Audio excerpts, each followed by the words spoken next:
देखील त्या ठिकाणी शर्मेने लाज वाटेल काळीमा फसणारी घटना ही त्या ठिकाणी घडली।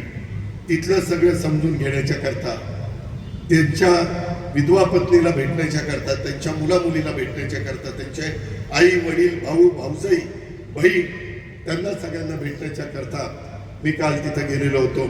त्याच्याबद्दल सभागृहामध्ये अतिशय व्यवस्थितपणे उत्तर आपल्या राज्याच्या मुख्यमंत्र्यांनी दिलं।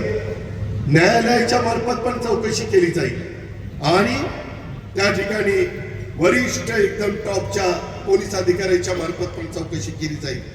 काही झालं तरी याबद्दलचा मास्टर माइंड जो कुणी असेल, कुणी असू द्या, त्याला सोडायचं नाही, भले त्याची किती मोठी किंमत मोजावी लागली तरी चालेल, अशा पद्धतीनं सभागृहाला आश्वासित केलं। आजही मला काही मित्रमंडळी भेटली, त्यांनाही मी सांगितलं सकाळी की असले कुठल्याही गोष्टी आपण खपून घेणार नाही।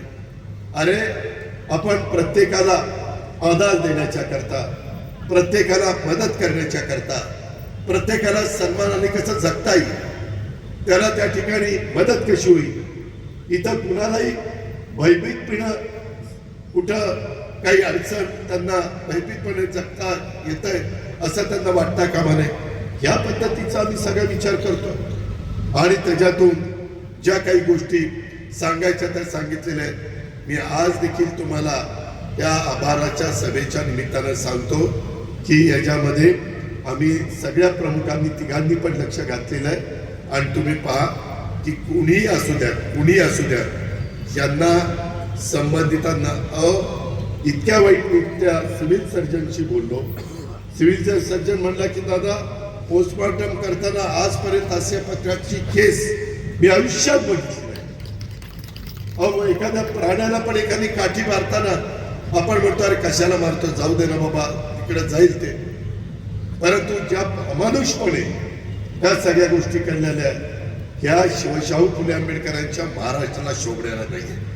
आम्ही पण राज्यकर्ते म्हणून तिथं बसलो असताना ह्या घटना घडतात, या आम्हाला पण शर्मेने मान खाली घालत नव्हतं आणि त्यामुळं एक अशा पद्धतीचा मेसेज या राज्यामध्ये गेला पाहिजे की परत कुणाचं धाडस देखील अशा पद्धतीनं होता कामा नये। एवढ्या पद्धतीनं आपण पुढे जायचं ठरवलंय आणि ह्या शाळ्यांना कुठल्याही परिस्थितीमध्ये त्या नालायकांना अमानुष लोकांना फाशीची शिक्षा झाल्याशिवाय भले फास्ट ट्रॅकवर ते केस घ्यावी लागली तरी चालेल, परंतु त्यांना सोडायचं नाही आणि ह्या पद्धतीनं आम्ही सगळ्यांनी ठरवलेलं।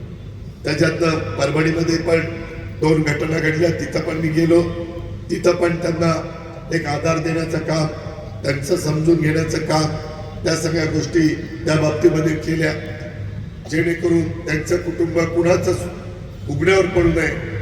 जे गेलेली व्यक्ती मलाही माहिती आहे किती पैसे दिले तरी परत येणार नाही, परंतु पुन्हा ते कुटुंब उभं राहून गेलेल्या व्यक्तींचं अधुरं राहिलेलं स्वप्न पूर्ण करण्याच्या दृष्टिकोनातनं त्या तिन्ही बाबींच्या मध्ये सरकारने लक्ष घातलेलं आहे। राज्याचे मुख्यमंत्री देवेंद्र फडणवीस साहेबांनी सभागृहाला आश्वासित केलेलं आहे। जे सर्वोच्च सभागृह आहे, कायदे मंडळ आहे, त्याच्या मार्फत महाराष्ट्राला देखील एक संदेश देण्याचं काम केलेलं आहे आणि पोलीस यंत्रणेला देखील त्या ठिकाणी अतिशय कडक भाषेमध्ये जे सांगायचं ते सांगितलेलं आहे।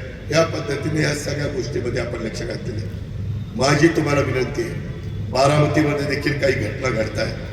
सोशल मीडियाच्या अल्पवयीनांच्याकडून होणारा वापर चिंताजनक आहे। इथं बसणारे तुम्ही प्रत्येक जण कुणाच्या तरी आजोबा आहेत, कुणाचे तरी वडील आहेत, कुणाचे तरी चुलते आहेत, कुणाची तरी आई आहे, कुणाची तरी काकू आहे, कुणाची आत्या आहे, आजी आहे। हे सगळ्यांना मला सांगायचं आहे, आपल्या मुला मुलींच्याकडं फार बारकाईनं त्या ठिकाणी पालकांनी लक्ष देण्याची गरज आहे।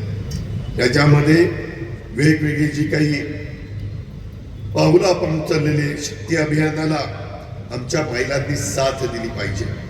पालकांनो, आपल्या मुलांशी साधा संवाद ठेवायला शिका। किती काम केलं, किती पैसा कमवला तर कुणी तो पैसा वर घेऊन जाऊ शकत नाही।